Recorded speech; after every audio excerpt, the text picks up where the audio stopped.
hopefully doing this kind of work and forming this ACO Club with Ken and Tommy and Ahmad. These guys are, going to prop me up, I hope, for 3 years, and us, everybody else that's out there, good or bad. And some of them are mixed, whether they're real memories or feelings. They feel real to me, and everybody's got a story to tell. So I hope, Sean, that you will get help and get a book written and, stay with our group. We all help each other write our stories, and, we're all the author of our own life story. My mother died with that on her mind and made sure I got my publishing company and my imprint thing up to do this kind of work. And she talked to, not my handler, my friend. His name was Stanton T. Friedman. And she was so happy because she saw him on the television with Larry King, and he called me to tell me about it because we were that close at one time, and we were real tight. And she said, is that the same Stan Friedman on the television? And I was going on ABC television being filmed, but they didn't use it because I did tell the truth, and I did the good psychic reading and stuff on somebody, and they chose not to use it. It was the truth. But the producers told me that they talked to New York and L.A., both sides of the country, and they watched the film and said, wow, she told the truth, and she predicted the truth, and we knew the truth. So they gave me kudos for that. But they put me up against a shaman out of Chicago on Wife Swap or something like that. So my producer that was working with me for UFO publishing, UFO Digest, he printed the picture of me on put Wife Swap, and then my friend Janet Lesson got a copy and said, you were on Wife Swap? I was like, almost. They did a film, but they left it in the can. But, I'm going to tell you something, Sean. They had me looking up at night at the sky and pointing and doing stuff that did not fit in with what I was doing. So I found that really interesting because I did do UFO work. Yeah. I mean, but I wasn't like, I was writing for UFO Digest, but I wasn't like doing radio yet. And I just finally agreed to do Kevin Smith's show. And he died. And Dirk Vanderplug, the guy that with UFO Digest, he died. And my husband died. And I'm still here. My daughter just died. She was on my radio show and came out as a ET hybrid. And was a real good psychic reader. But she just died. So I don't know why they're keeping me here except to do what we're doing now, Sean.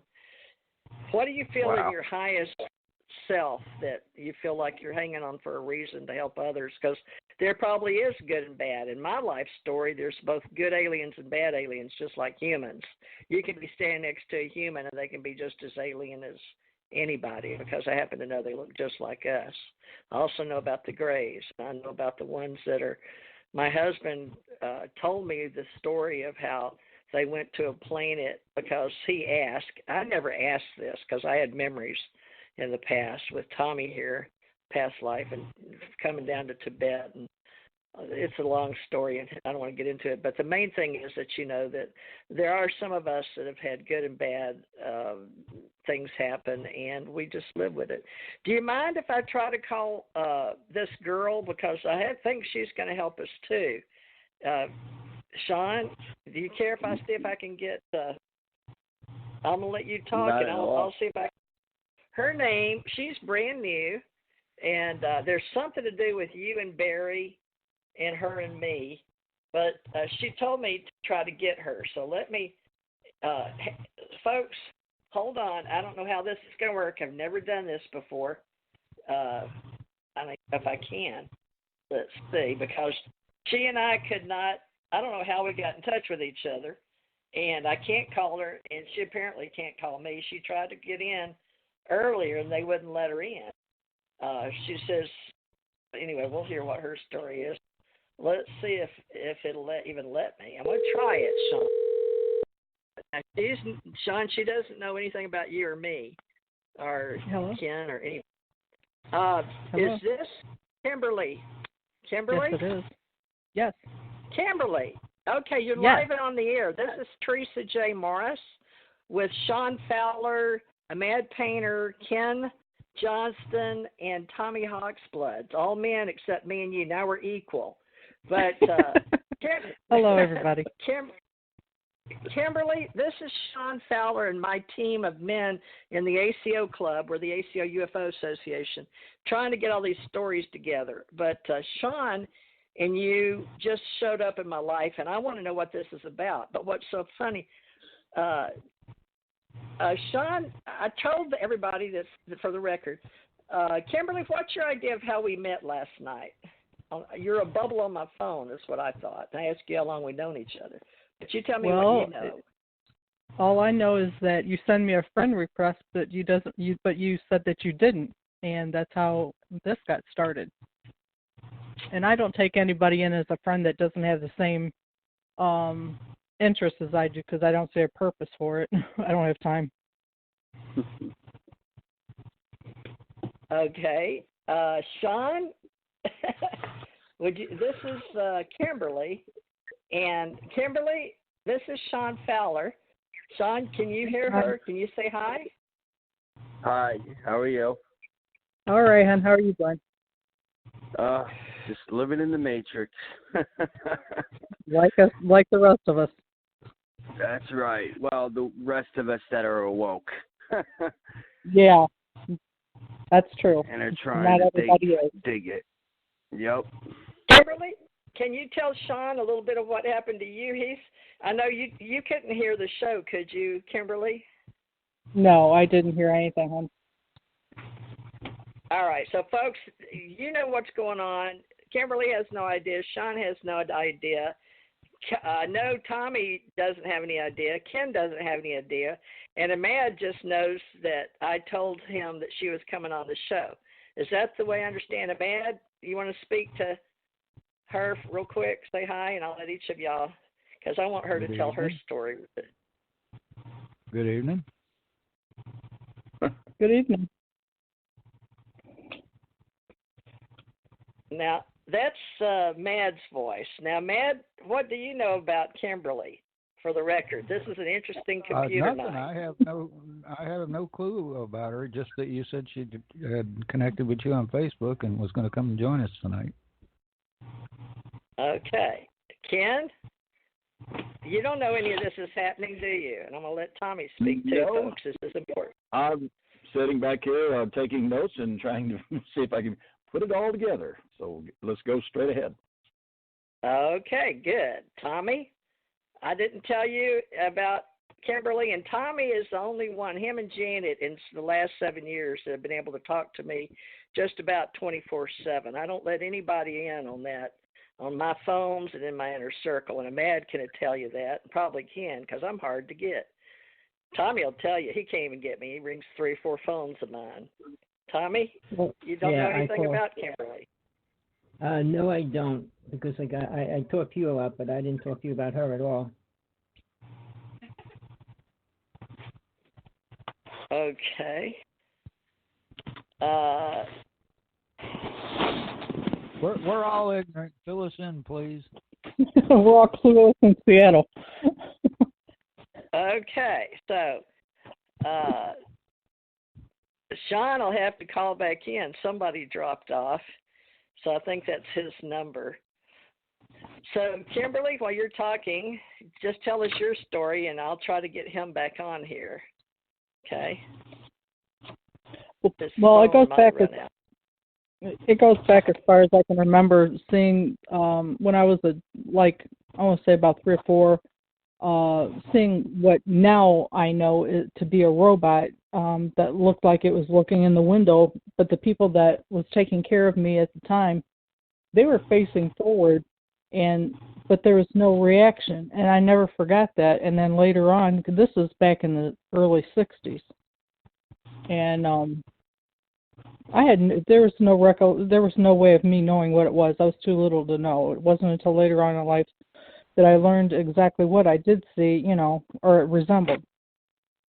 But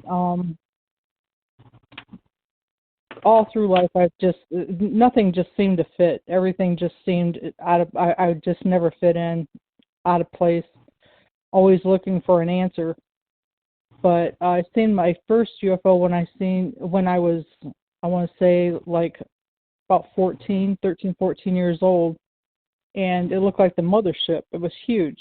It had the windows wrapped around, smooth bottom, and everything was metallic. Now at that time, I'd always been interested in the stars as a little kid, as a lot were. Same thing with dinosaurs, the constellations, whatnot.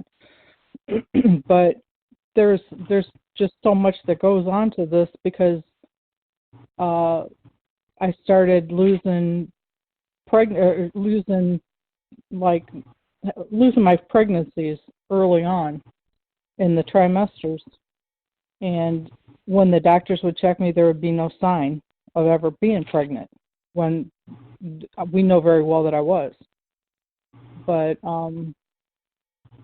and I know that I've been taken, as well as my daughter that was 5 at the time. It was the first time that I looked over and I seen her in the ship with me, and I had never had a problem going before, knowing fully well that it was not here anymore.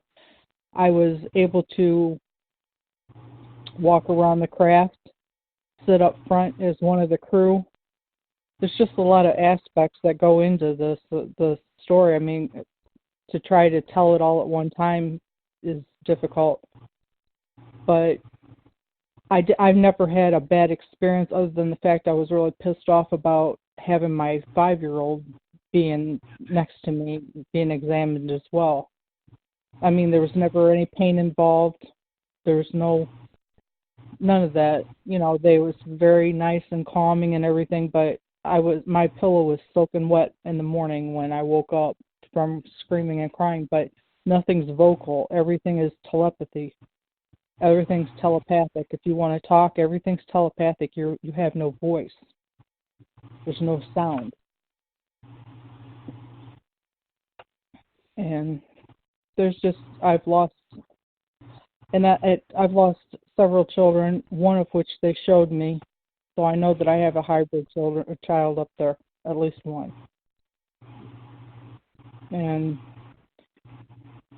I don't know, and I've seen so many different types of ships and crafts since then, and the testing has seemed to have stopped, but yet I gained more of a clairvoyant thing from this, more of a sixth sense since this happened.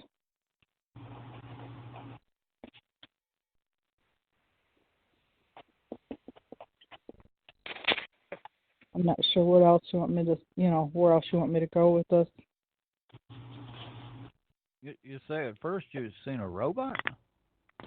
When I want to say like I was 3 or 4, there was a robot like a metallic robot that showed up in the window of the on the outside of the house. Yeah, I never forgot that, and I always thought it was odd.